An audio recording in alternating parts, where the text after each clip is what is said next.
Halo guys, bersama saya lagi dalam Alright Dapat Channel. So sekarang ini semakin hebat sahabat-sahabat semua, menantu kepada pemimpin-pemimpin daripada pembangkang PAS maupun Bersatu. Bukan saya menantu, anak-anak, ada yang didakwa, ada yang dibicarakan, ada yang melarikan diri. Wow, apa sudah berlaku dengan dunia kita ini sahabat-sahabat semua.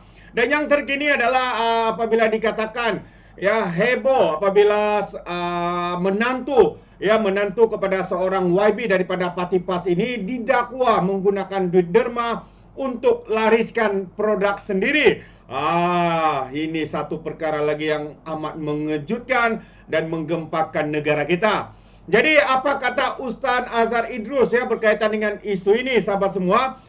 Ustaz mengatakan bahwa perkara ini adalah haram. Ya, haram. Jadi mari kita lihat kenyataan ya daripada Ustaz Azhar Idrus yang mana mengatakan katanya haram ambil komisen kutipan derma. Itu antara satu kenyataan pedas daripada Ustaz Azhar Idrus. Jadi kalau kita lihat pendakwa bebas, Ustaz Azhar Idrus menerusi salah satu ceramah agamanya menegur pihak-pihak yang mengambil wang komisen dari hasil kutipan derma. Kata pendakwa berusia 60 tahun itu, perbuatan mengambil komisen untuk mengaut keuntungan muda adalah haram. Azhar berkata ketika ini ramai yang cuba mengaut keuntungan dengan berselindung di sebalik kutipan derma untuk masjid dan tahfiz, tapi menyalahgunakan uang tersebut untuk kepentingan sendiri.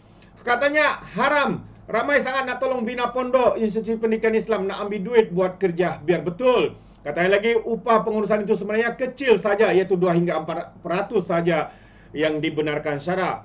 Jadi ini tidak dapat derma 100.000 untuk pondok, kita ambil 30.000 katanya. Dan 30% yang diambil itu bukan kos pengurusan. Biar kita ikhlas untuk menolong, biar kita guna duit sendiri dan duit sumbangan untuk perkhidmatan. Tambah lagi apabila lama-kelamaan kita mengambil duit sumbangan, kita akan lupa asal tujuan perbuatan kita. Bantu surau atau masjid, katanya menurut video yang dimuat naik di laman YouTube rasmi penceramah tersebut. Jadi harapan Daily mengambil video tersebut sebagai rujukan. Selepas baru-baru ini kecoh laman sosial terdapat pihak NGO serta pempengaruh ataupun influencer didakwa menggunakan wang derma untuk hidup senang lenang. Ustaz Azhar berkata individu yang menjalankan aktiviti mengutip derma itu hanya dibolehkan untuk mengambil upah tidak lebih 4% daripada jumlah kutipan derma yang diterima. Beliau juga mengingatkan kepada semua individu yang terlibat agar tidak mengambil kesempatan terhadap uang amanah yang didermakan oleh orang ramai. Itu antara kenyataan ya Ustaz Azhar Idrus.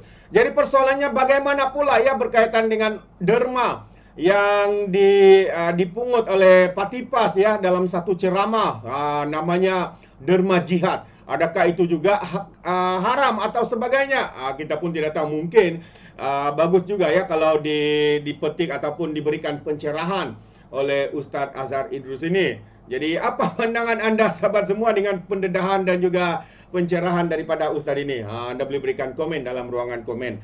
Dan satu perkara lagi yang ingin saya kongsikan, ya apabila Akmal Nasir ya Timbalan Menteri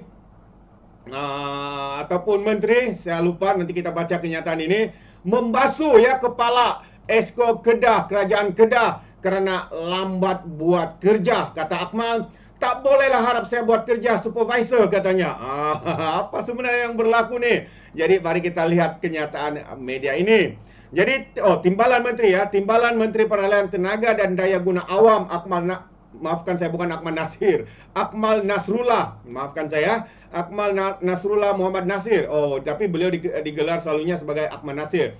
Meluahkan tidak rasa puas hati selepas melawat perkembangan tapak loji rawatan air LRA Bukit Selambau di negeri Kedah.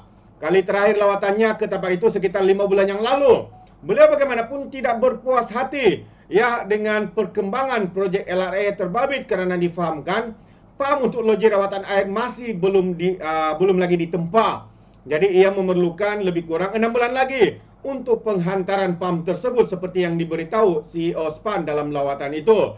Koran itu juga bekalan air Kedah ikut turun padang melawat ya berkala Esko Esko Bekalan Air Kedah yang turun melawat projek tersebut ditegur depan-depan kerana kelewatan projek yang sepatutnya siap hujung Jun ini. Beliau yang juga membuat teguran kepada pasukan kontraktor yang bertanggungjawab menggerakkan projek tersebut. Katanya, kita sampai terpaksa bagi homework untuk masing-masing mainkan peranan percepatkan aliran Bukit Selambau.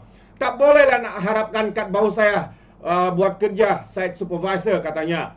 Lebih lambat progres projek ini, lebih meruncinglah bekalan air bersih di Kedah. Ciap Akmal di laman X-nya. Dalam video berasingan di kongsi TikTok miliknya, Akmal memberi amaran agar tidak membuatnya turun ke padang setiap bulan. Melihat kepada kelewatan kerja-kerja LRA Bukit Selambau, Akmal juga menjangkakan ia tidak mampu siap sehingga penghujung tahun ini. Akmal pada masa yang sama menegaskan kehadiran beliau bukan untuk mencari salah sesiapa tetapi untuk memastikan perjalanan projek bergerak mengikut masa yang dijadualkan. YB punya kerja yang saya nak minta dekat YB ialah pastikan PAM itu mereka ada order. Mechanical dan electrical service pun pastikan mereka buat. Mereka tak buat, saya cari YB, katanya kepada Esko tersebut. Wow, hebat sahabat-sahabat semua.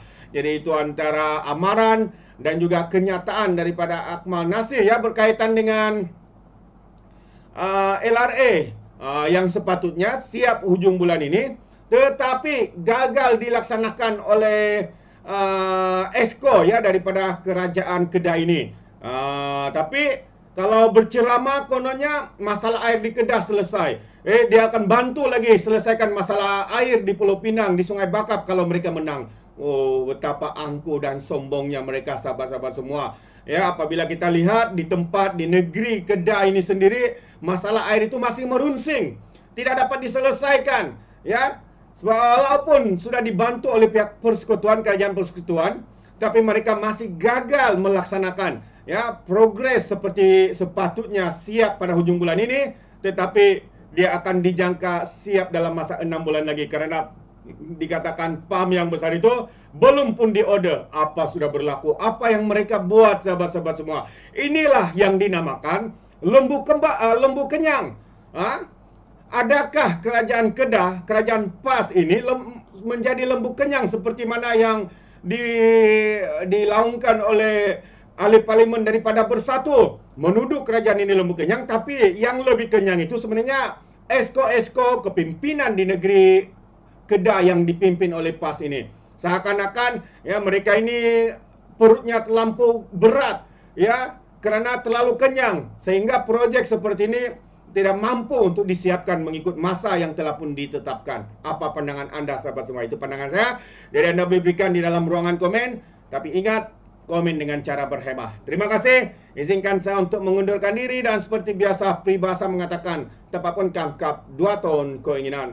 Dalam bahasa Melayunya tepuk dada, tanya selera. Sekian saja daripada Orang Nampak Channel dan kita berjumpa lagi. Bye bye.